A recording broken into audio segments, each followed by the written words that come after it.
Make your vacation actually count. Hey, everybody. If you've got time off coming up, a long weekend, a real vacation, anything, I want you to make sure it counts. I want to help you make it actually work for you. Because there's a real difference between taking time off and taking time off. And most people accidentally do the version that doesn't do much good, doesn't really help. There's a lot of data on this. There's a lot of research on it. Research published actually in the Journal of Happiness Studies found that the well-being boost from a vacation fades within 1 week of returning home. But the same study found that how you spend that time off matters more dramatically than how long you spend it. A 3-day trip done right can actually outperform a 10-day trip done wrong. So the question isn't how much time you have, it's what you do with the time you're given. There's also a vacation style I want to name officially, the itinerary vacation. Every hour is scheduled from 7 a.m. to 10 p.m. Boy, that can be stressful. 12 activities will be done before noon. Are you kidding me? You come home needing a vacation from your vacation.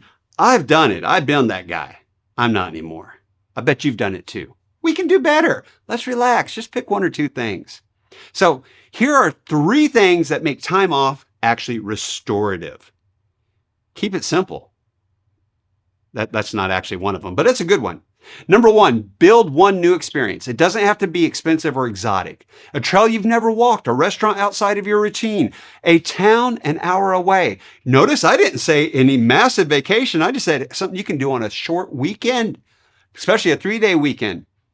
Novelty, something new, is one of the fastest ways your brain registers that time and expands upon it. Without it, a vacation can feel like it just got evaporated.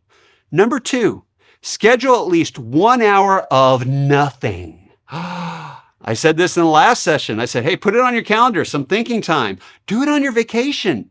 An hour scheduled for nothing to really happen. You'll be amazed at how wonderful having that hour is. My 16-year-old looks forward to it.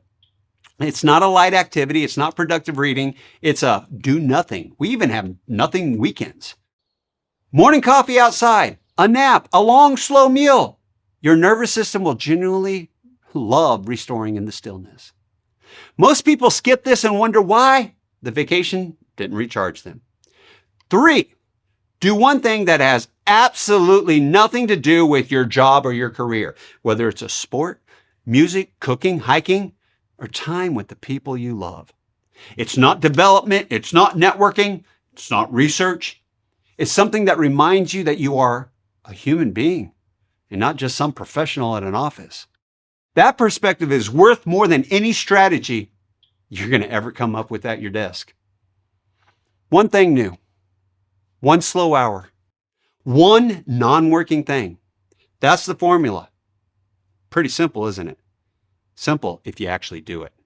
You cannot pour success from an empty cup, but you got to know how to fill the cup.